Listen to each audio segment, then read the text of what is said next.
আসসালামু আলাইকুম। আমি মোসাম্মদ স্বপ্না আক্তার। আসন্ন রাকসু নির্বাচনে আমি লড়াই করছি মহিলা বিষয়ক সম্পাদক পদে। 2019 সালে প্রাসের এই ক্যামব্রিজে আমার যাত্রা শুরু হয়, কিন্তু তখন থেকে রাজনীতি, সামাজিক সাংস্কৃতিক সংগঠন করার পাশাপাশি আমি আমার পড়াশোনাটাকেও ঠিকমতো চালিয়ে গেছি।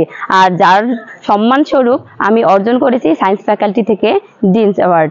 আসন্ন রাকসু নির্বাচনে আমি মহিলা বিষয়ক সম্পাদক পদে লড়াই করছি।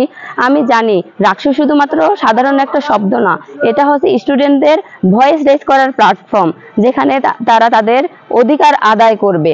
আর আমি চাই আমার শিক্ষার্থীদের, আমার ভাই বোনদের পাশে থেকে তাদের কণ্ঠস্বর হয়ে প্রতিনিধিত্ব করতে। আর এই লক্ষ্যেই আসন্ন রাকসু নির্বাচনে আমি লড়াই করছি মহিলা বিষয়ক সম্পাদক হিসেবে।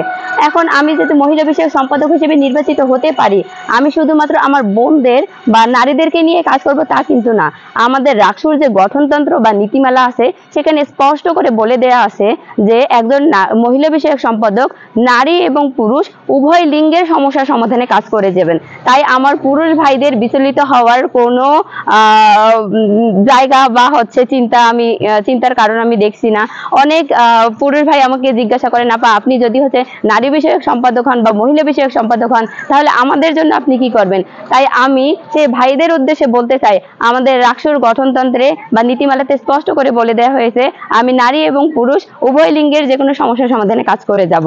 আর যেমন আমি যদি মহিলা বিষয়ক সম্পাদক পদে নির্বাচিত হতে পারি, আমি নারী এবং পুরুষ উভয়ের মেন্টাল হেলথ ডেভেলপের জন্য বা মানসিক সমস্যা সমাধানের জন্য একজন ক্লিনিক্যাল সাইকোলজিস্ট নিয়োগ দিব প্রশাসনের সাহায্য নিয়ে।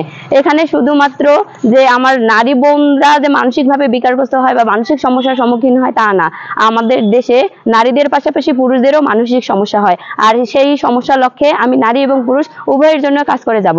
এছাড়াও আছে আমাদের রাজশাহী বিশ্ববিদ্যালয়ে আমরা ম্যাক্সিমাম শিক্ষার্থী মধ্যবিত্ত বা নিম্ন মধ্যবিত্ত পরিবার থেকে আসা। সেখানে আমি যে শুধুমাত্র নারীদের জন্য তাদের আর্থিক সচ্ছলতা ফিরিয়ে আনার জন্য বৃত্তি প্রদান করব তা না, আমাদের পুরুষ ভাইয়েরা যারা আর্থিকভাবে অসচ্ছল তাদেরও বৃত্তির ব্যবস্থা করব প্রশাসনের সহায়তা নিয়ে। এছাড়াও আমি নারী এবং পুরুষ উভয়কে অর্থনৈতিকভাবে স্বাবলম্বী করার জন্য বিভিন্ন ধরনের উদ্যোক্তা কার্যক্রম, ফ্রিল্যান্সিং ইত্যাদির সেমিনারের আয়োজন করব। তাই আমি বলতে চাই, আমি নারী এবং পুরুষ উভয়ের কণ্ঠস্বর হয়ে আমি প্রতিনিধিত্ব করতে চাই। আমি আমার মেধা এবং বিভিন্ন সামাজিক সংগঠনে কাজ করার অভিজ্ঞতাগুলো কাজে লাগিয়ে আপনাদের পাশে থাকতে চাই, আপনাদের কণ্ঠস্বর হতে চাই। আর তাই আমি বলতে চাই, শক্তি, সাহস আর অগ্রগতির অঙ্গীকার, মহিলা বিষয়ক সম্পাদক পদে ব্যালট নাম্বার 4।